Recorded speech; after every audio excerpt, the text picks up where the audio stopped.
Laptop खरीदा उसका चालान दिखाओ, तो टैब खरीदा उसका चालान दिखाओ, इसको हम मुंह से खराब निकल जाएगा। मतलब कि चोरी करके लाए हैं। अपने वेतन का 75% दान कर देना, तो कभी किसी की मदद के लिए रोड पे या मैदान में जनता दरबार लगा देना। टाइगर पे आरोप लगा रहे हैं, तो उनका क्या मानसिकता कहता है कि झारखंड के महामहिम, झारखंड के प्रथम नागरिक जो है वो नीचे में बैठ के अपना सभा करते हैं। क्या वो उन्होंने कुछ ऐसा काम करके रखा है डुमरी विधानसभा के जनता के लिए कि उनको मीडिया प्रश्न पूछ सके? टाइगर जयराम महतो ने हाल ही में जो कार्य किया है उससे पूरे झारखंड ही नहीं बल्कि आवासीय विधायकों की दिलों की धड़कन भी बढ़ चुकी है। एनजेटी कानून लगने के बावजूद हर एक नदियों से डेली 100 गाड़ी बालू निकल रहा है। जी, नो डाउट। हर एक नदियों से पर डे बालू निकल रहा है, 100 गाड़ी बालू। जोहार, नमस्कार, मैं हूं रवि कुमार और आप देखना शुरू कर चुके हैं मामबी न्यूज। यूँ तो जेल कैम्प अब सुर्खियों में हर वक्त रहता है और साथ ही साथ टाइगर जयराम महतो ने हाल ही में जो कार्य किया है उससे पूरे झारखंड ही नहीं बल्कि आवासीय विधायकों की दिलों की धड़कन भी बढ़ चुकी है, क्योंकि वो अब सोचने लगे हैं कि ये विधायक आखिर सोच कर क्या आया है, ये विधायक आखिर करने क्या वाला है। अपने वेतन का 75% दान कर देना, तो कभी किसी की मदद के लिए रोड पे या मैदान में जनता दरबार लगा देना, ये कुछ भी कर लेता है। इसीलिए तो इसे लोग टाइगर जयराम महतो कहने लगे हैं, टाइगर की उपाधि देने लगे हैं। विधायक कम, उन्हें अपना दोस्त ज़्यादा मानते हैं, उन्हें अपना गार्जियन बहुत ज़्यादा मानते हैं। लेकिन उन्हीं के पार्टी के आज एक उभरते हुए सितारे केंद्रीय महामंत्री सूरज दास हमारे साथ हैं, उनसे मिलाएंगे और कुछ चर्चा परिचर्चा करेंगे। जिस तरह से आज जेल कैम्प में लोग टाइगर जयराम महतो को चाहने वाले जिस तरह अधिक हैं, उस तरह से उन्हें कुरेदने वाले, उन्हें उंगली करने वाले भी बहुत मिलेंगे।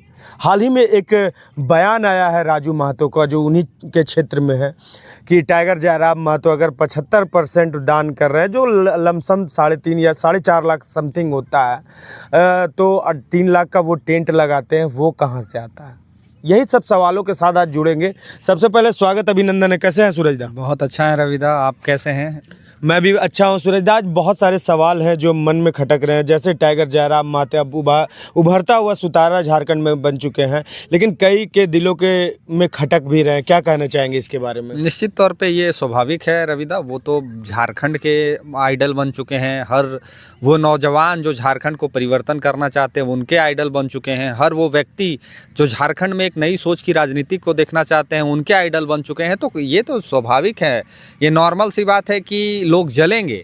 आप जब अगल बगल में हम लोग रहते हैं, एक गांव घर की मैं कहानी आपको बता देना चाहता हूं कि जब अगल बगल में हम और आप होते हैं, तो एक नई गाड़ी अगर आप मोटरसाइकिल भी ख़रीद लेते हैं गलती से अपनी मेहनत के, अपने परिश्रम के दम पे, तो बगल वाला जो होता है वो ये कहता है कि अरे कहाँ से लान ले है रे, कने से लूट ले है, कने से झंगट ले है, मोटरसाइकिल ले ललके, तब फिर टीवी ले ललके, फ्रिज ले ललके। ये नेचुरली है, ये आदमी का स्वभाव है जिसको आप बदल नहीं सकते हैं। तो वो तो एक इतने बड़े हस्ती हैं और उन्होंने जिस विधानसभा को चुना और जिस विधानसभा की जनता ने उनको बहुमत दे के जिताया, कहीं ना कहीं एक बहुत ही चर्चित विधानसभा है, जिस विधानसभा से सदैव झारखंड सरकार को मंत्री ही मिलते आया है कंटिन्यू। उन्हीं के, एक मिनट रोकना चाहेंगे सूर्यदा, उन्हीं के क्षेत्र के विधानसभा क्षेत्र के जगन्नाथ महतो जी थे, उन्हें भी टाइगर की उपाधि मिली थी। अब टाइगर जयराम महतो वहाँ के विधायक बन गए, लेकिन उनके बेटे जो अभी राजू महतो हैं, हर वक्त टाइगर पे एक प्रश्न चिन्ह लगा कर रखते हैं। इस बार भी जब 75% छात्रों के बीच जब दान कर रहे थे, टाइगर जयराम महतो वितरण कर रहे थे राज्यपाल के सामने, तो एक बड़ा उन्होंने क्वेश्चन मार्क डाल दिया कि इतने बड़ा टेंट वो कैसे लगाएं, 3-3.5 लाख का टेंट लगाएं, कहाँ से वो पैसा आया? चलिए, आपके प्रश्न का मैं जवाब दूंगा, उससे पहले मैं झारखंड की जनता से एक प्रश्न करना चाहता हूं। कमेंट बॉक्स में अपनी प्रतिक्रिया लिखिएगा। अगर राजू महतो जगन्नाथ बाबू के बेटे ना होते तो क्या ये प्रश्न उठता? ये प्रश्न है आप लोग के लिए। अगर राजू महतो जगन्नाथ बाबू के बेटे ना होते तो क्या ये प्रश्न उठता और मीडिया क्या उनको कवरेज करती? क्या उनमें इतना एबिलिटी, इतना काबिलियत है कि लोग उनको प्रश्न पूछ सके? क्या वो उन्होंने कुछ ऐसा काम करके रखा है डुमरी विधानसभा के जनता के लिए कि उनको मीडिया प्रश्न पूछ सके? उनको सिर्फ और सिर्फ आप, हम या थर्ड पार्टी कोई भी अगर उनका इंटरव्यू करता है, अगर उनको वैल्यू देता है, अगर उनके पीछे 4 को लोग घूमता है, तो इसका मूल कारण, मूल उद्देश्य सिर्फ एक है, टाइगर जगन्नाथ बाबू। उनका अपना कुछ नहीं है, अगर राजू बाबू में अगर सच में है कि हम कुछ कर सकते हैं, हम सच में कुछ करके दिखाएंगे, तो आए दिन तो वह बखान करते रहते कि हमारे पिताजी 4 बजे भोरे उठते थे, हमारे पिताजी ने भी बहुत सारा दान किया है, हमारे पिताजी ने ये किया है, हमारे पिताजी ने वो किया है, हमारी माताजी ने ये किया है, हमारी माताजी ने वो किया है। राजू बाबू ने क्या किया है? जी, डुमरी की जनता ये प्रश्न करती है कि राजू बाबू ने क्या किया है। जगन्नाथ बाबू निश्चित तौर पे बहुत कुछ करके गए हैं, उनकी माता श्री बेबी महतो भी बहुत कुछ करके गई हैं। राजू बाबू क्या करके गए हैं? तो लालछन लगाने का, आरोप लगाने का, कटाक्ष करने का अधिकार अभी बेबी महतो जी को है, ना कि राजू बाबू को है।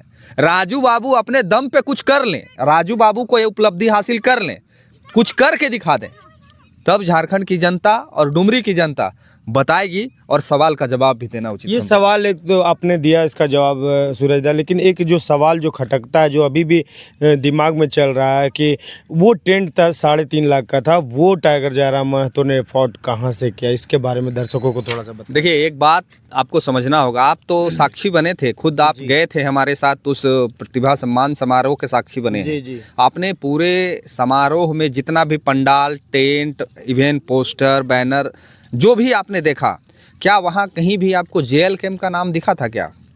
या फिर जेएल कैम्प का कहीं पे झंडा दिखा था क्या? नहीं दिखा था। वो प्रोग्राम एक्चुअली में राज्यपाल महोदय का प्रोग्राम था। वो प्रोग्राम इस सरकार के महामहिम का प्रोग्राम था।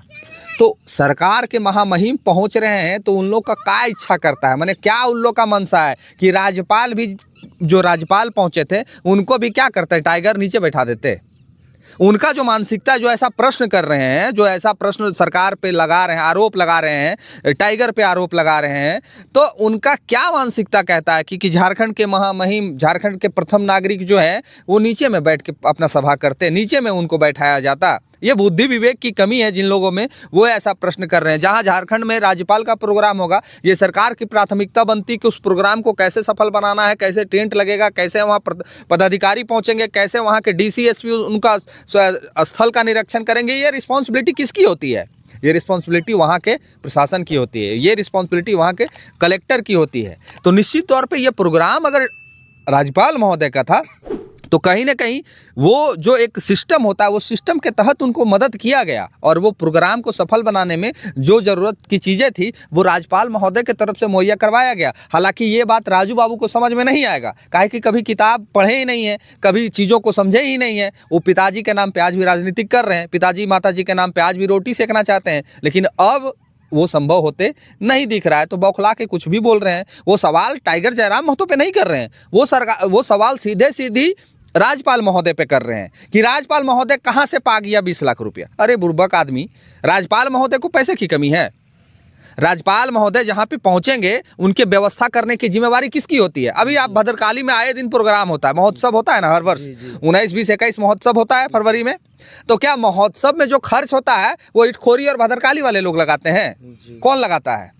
सरकार ना लगाती है, झारखंड सरकार ना लगाती है। अभी कल अगर प्रोग्राम हो जाए कहीं पे, अभी देवघर में प्रोग्राम होना है, तो क्या देवघर वाले लोग लगाएंगे कि सरकार लगाएगी? राज्यपाल के जो वहाँ जो प्रबंधन होते हैं वो लगाएंगे? तो ये तो लॉजिक ही नहीं है प्रश्न में कि 20 लाख कहाँ से लाया, 50 लाख कहाँ से लाया। वहाँ पे अगर जेल कैम्प का झंडा होता, वहाँ पे अगर जेल कैम्प का बोर्ड लगा होता, निश्चित तौर पर हम कहते हैं कि इसकी जवाब और इसकी हम लोग पूरी पारदर्शिता बरतते कि पैसा कहाँ से आया, कहाँ से हमने खरीदा, नहीं खरीदा। और एक प्रश्न उनका और था, आप नहीं पूछे, हम बता देते कि लैपटॉप खरीदा उसका चालान दिखाओ, तो टैब खरीदा उसका चालान दिखा। इसको हम मुंह से खराब निकल जाएगा, मतलब कि चोरी करके लाए हैं। मैंने सोचने वाला विषय है, मैंने बोलने में भी कुछ नहीं लगता है, मतलब वो दुकान से हम लोग नहीं खरीदे हैं, चोरी करके लाए हैं। चलिए, राजू दा का जो प्रश्न था उनका जवाब आज सूरज दा ने बहुत बढ़िया से दिया है, और बहुत सारा जवाब जो मैं नहीं पूछ पाया वो भी सूरज दा ने बताया। लेकिन आज हम बात करने वाले कुछ अलग, कुछ अनोखा। जिस क्षेत्र में सूरज दा रहते हैं उस क्षेत्र में अभी जेल कैम्प की पकड़ बहुत कमज़ोर है, जो एक बड़ा मुद्दा है। और कहीं ना कहीं कोयलांचल के क्षेत्र में आप जाते हैं तो जेल कैम्प पूरी तरह से भारी नज़र आ रही है। लेकिन अगर यहाँ भी कोयला की, या कोयलांचल इसे भी कहा जाए, मिनी कोयलांचल, तो कहीं से भी दो राह नहीं है, क्योंकि यहाँ बहुत बड़ा बड़ा कोयला की फैक्ट्री लगी हुई है। लेकिन यहाँ पे जेएल कैंप क्यों अभी भी फीका नज़र आ रहा है?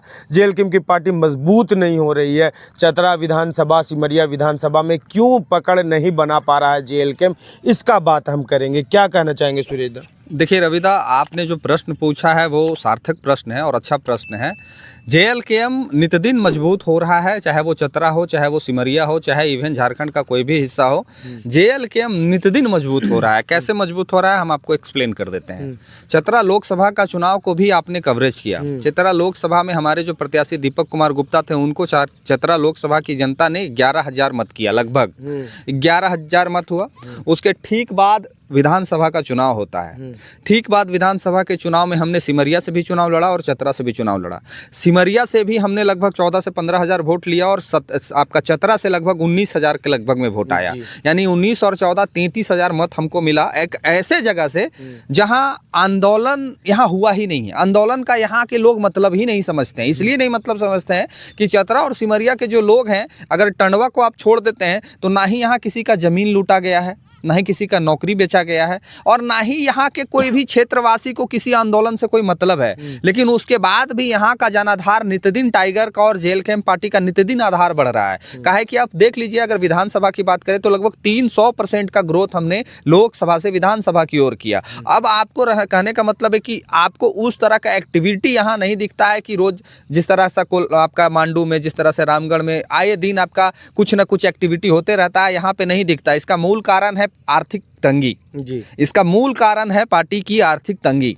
अगर कल के डेट में पार्टी के पास आर्थिक सहयोग हो जाए, मान के चलिए इसमें जितने भी लड़के जुड़े हैं, जितने भी साथी जुड़े हैं, सारे लोग बेरोजगार हैं। कहीं ना कहीं कुछ ना कुछ अगर कमा भी रहे हैं तो उतना ही कमा रहे हैं जितना से अपने परिवार का भरण पोषण कर सके। और सारे लोग कुछ वहाँ के हैं, कुछ वहाँ के हैं, कुछ वहाँ के हैं। आप भी इस बात को समझ रहे हैं कि चतरा लोकसभा का जो क्षेत्रफल है और चतरा लोकसभा का जो आबादी है, एक बहुल आबादी, मतलब कहिए कि घनत्व आबादी नहीं है। मतलब कि एक घर यहाँ है, एक गांव यहाँ है तो एक गांव 10 किलोमीटर दूर है जी। एक गांव यहाँ है तो एक गांव 5 किलोमीटर दूर है। तो घनत्व आबादी नहीं होने के चलते लोग एकजुट नहीं हो पा रहे हैं। मान के चलिए किसी तरह का अगर टंडवा में प्रोग्राम हो जाता है तो मेरे घर से टंडवा का दूरी लगभग 70 किलोमीटर है। अब 70 किलोमीटर जाना आना, ये आर्थिक तंगी के वजह से बहुत असर करता है। और आप दूसरे विधानसभा को अगर देख लेते हैं, मांडू देख लेते हैं, रामगढ़ देख लेते हैं, या फिर गोमिया देख लेते हैं, या फिर बैरमो देख लेते हैं, या फिर डुमरी देख लेते हैं, ये सारा विधानसभा एक दूसरे से कनेक्टेड है। एक दूसरे से कनेक्टेड होने के चलते क्या है कि उस क्षेत्र में कोयला है, और उस क्षेत्र में कोयला होने के नाते वहाँ के जो कार्यकर्ता हैं वो संपन्न हैं। किसी के पिताजी का नौकरी है, किसी के बाप दादा का जमीन गया है, उसके एवज में उनको पैसा मिला हुआ है, और वहाँ के लोग ज़्यादा प्रताड़ित भी हैं। वहाँ दोनों चीज़ है, एक तो अपने आर्थिक दृष्टिकोण से भी वो मजबूत है, और दूसरे कि उनके ज़मीनों को लूटा जा रहा है, उनके संपत्तियों को बेचा जा रहा है। तो कहीं ना कहीं दो ही चीज़ में उलगुलान होता है, या तो आपको लूटेगा तब, या तो आप बहुत मजबूत हैं तब। तो वो दोनों दृष्टिकोण से चतरा अभी बहुत पीछे है। यहाँ पे एक माइंडसेट लोगों का है कि यहाँ की जनता सिर्फ और सिर्फ एक समय जब चुनाव होता है तो सिर्फ और यहाँ की जनता एक चीज़ पे फोकस करती है, क्या? कौन हिंदुत्व का बात कर रहा है और कौन हिंदुत्व का नहीं बात कर रहा है। ये दो ही चीज़ पे यहाँ पे चुनाव होता है। यहाँ कोई मुद्दा नहीं होता है, यहाँ कोई मुद्दा नहीं है। अभी आए दिन आपको दिखेगा कि एनजेटी कानून लगने के बावजूद जी हर एक नदियों से डेली 100 गाड़ी बालू निकल रहा है जी, नो डाउट। हर एक नदियों से पर डे बालू निकल रहा है, 100 गाड़ी बालू। आप इटखोरी महाने की नदी की बात कर लें, आप पथलगड्डा नदी की बात कर रहे हैं, वहाँ एक नदी है, वहाँ से मेरे एक साथी ने, हम आपको एविडेंस प्रूफ दे देंगे कि वहाँ पे बालू माफिया का इतना मान बढ़ा हुआ है कि वहाँ के ग्रामीण को वहाँ माने अपहरण करने तक का नौबत है, जो पेपर में छपा है। और आपका यहाँ जो सोकी नदी है, वहाँ बालू का उसी दाल मने इंतहा है। और इवेन जो सरकार ने छापा मारा था, जो पूर्व के डीसी जो हमारे थे रमेश घोलप जी, उन्होंने छापा मारा था और सोकी नदी के पास बालू भंडारण को छापा मार के सील किया था। आज आप जाके ग्राउंड रिपोर्ट उठाइए, आधा बालू वहाँ का बिक गया है, आधा बालू बिक गया है। और बरसात खत्म होते होते पूरा बालू बिक जाएगा, और पेपर में ये लिखा जाएगा कि बारिश होने के चलते सारे बालू बह गए। वहाँ पेपर में ये लिखा जाएगा कि बालू के चलते सारे बालू बह गया। आप अभी यहाँ से कवरेज करते जाइए पूरा रोड में, हम कहते हैं बालू तो नहीं गिरना चाहिए ना, हर वो घर जहाँ पे काम हो रहा है वहाँ पे वो 2 गाड़ी 4 गाड़ी बालू आपको देखने को मिलेगा। क्या ये प्रशासन को नहीं दिखता है? क्या ये वीडियो को नहीं दिखता है? क्या ये सीओ को नहीं दिखता है? क्या थाना प्रभारी को नहीं दिखता है? कि डीसी को नहीं दिखता है? कि एसपी को नहीं दिखता है? सबको दिखता है, सबका बांधा हुआ है। मेरा इतना हिस्सा, मेरा इतना हिस्सा, मेरा इतना हिस्सा। आपको 2 से 4 दिन के पहले की एक कहानी घटना बता देते इटखोरी चौक की। मैं इटखोरी चौक पे था, टाइम था 2 बज रहा था और वो 2 बजे के दरमियान में मैंने 4 गाड़ी बालू को चौक से मजूरहंड की ओर आते देखा। मैंने थाना प्रभारी को तुरंत फ़ोन किया, इटखोरी थाना को, कि सर यहाँ से 4 गाड़ी बालू मजूरहंड की ओर जा रही है। थाना प्रभारी ने कहा कि ठीक है सर, हम तुरंत गाड़ी भेज रहे हैं। मैं इटखोरी में 1.5 घंटा तक चौक पे खड़ा रहा, एक भी गाड़ी नहीं आया। लास्ट में हमने फिर मजूरहंड थाना को फ़ोन किया कि 4 गाड़ी महाने नदी से बालू अभी मजूरहंड की तरफ घुसी है। मजूरहंड थाना भी गाड़ी भेजते रह गया।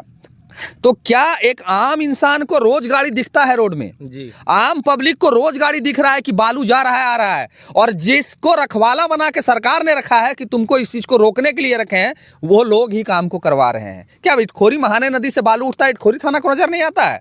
क्या सोंकी नदी से बालू उठता है, मजूरहंड थाना को नजर नहीं आता है? सबको नजर आता है, सबका हिस्सा बांटा हुआ है, सब लोग का हिस्सा बांटा हुआ है, इसमें कहीं दो राय नहीं है। और ये जब आपको ये वीडियो चलेगा तो कहीं ना कहीं आपको भी फोन आ जाएगा कि रवि जी आपके चैनल पे बालू वाला बात कैसे आ गया, इसको डिलीट करवाइए। आप पे भी दबाव और आप पे भी प्रेशर बनाया जाएगा। तो ये यहाँ की जो जनता है, अगर चुनाव समय पे मुद्दों को नहीं पकड़ेगी, अगर चुनावी समय पे लोगों को ये नहीं समझ में आएगा कि हम किसको जिता रहे हैं और किसको नहीं जिता रहे। अभी हमारे माननीय विधायक जी जो हैं वो कहाँ हैं?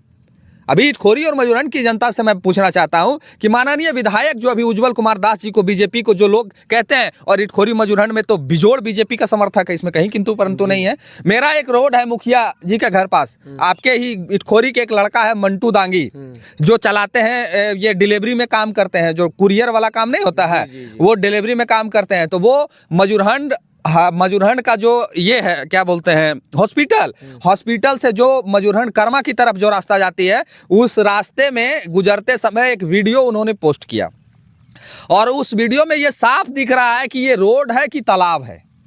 जरा सोचिए, मुखिया जी, मेरे मजूरहंड पंचायत के पूर्व मुखिया ईश्वर पासवान जी के घर की बात कर रहा हूँ, सामने की बात की कि उस रोड का ऐसी दशा है। मैं पूछना चाहता हूँ मजूरहंड पंचायत, मजूरहंड प्रखंड और इटखोरी प्रखंड के जनता से, क्या विधायक को आप ये सवाल नहीं पूछ सकते हैं कि मेरे क्षेत्र में अभी बालू का किल्लत है, आप हमको मैनेज करवाइए। डीसी महोदया को बोलिए कि अबू आवास बनने वाले लोगों के लिए पहल करे, वीडियो को पहल करे, तो ये लोग जाएगा बोल बम घुरेले, इन लोग जाएगा कांसी धाम घुरेले। और मजूरहंड प्रखंड की जनता, इवन पूरे सिमरिया विधानसभा की जनता और चतरा विधानसभा की जनता हरि कीर्तन करे, और जब चुनाव नजदीक आ जाएगा तो मत्था टेके माँ भद्रकाली मंदिर में और हिंदू मुस्लिम के धर्म के नाम पे वोट करे। तो कौन करेगा आगे? चलिए, बहुत बड़ी बात कही सूरज दा। एक अंतिम क्वेश्चन आपसे जानना था, क्या चतरा में जेल के आने वाले समय में मजबूती के साथ? निश्चित तौर पे चतरा ही नहीं, मैं पूरे आपको विश्वास और उम्मीद के साथ बताना चाहता हूं कि हमारा अधिवेशन होने जा रहा है।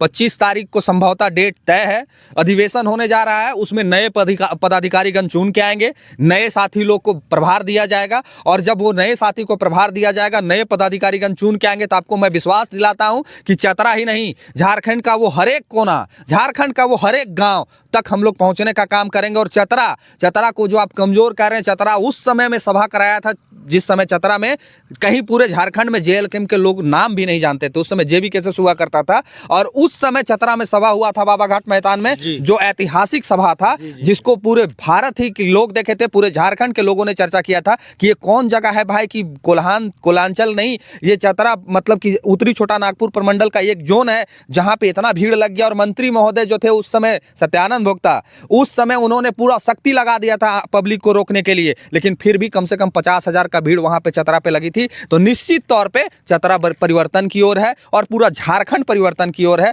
आने वाले जब 2029 का चुनाव होगा तो मैं आपको यकीन दिलाता हूं कि एक ऐसी सरकार बनेगी जिस सरकार पे लोग उम्मीद कर सकते हैं। चलिए, बहुत बहुत धन्यवाद सूरज दा, आपने बहुत सारे मुद्दों पर आज गौर फरमाया। राजू महतो जी को भी आपने जवाब दिया, साथ ही साथ झारखंड के कई मुद्दों पर बात की।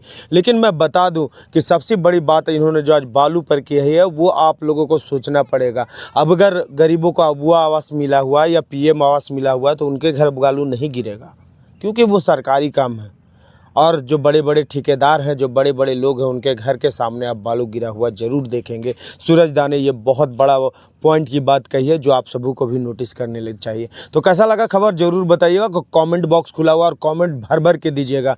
मैं हूँ रवि कुमार और आप देख रहे थे मामबी न्यूज़। धन्यवाद।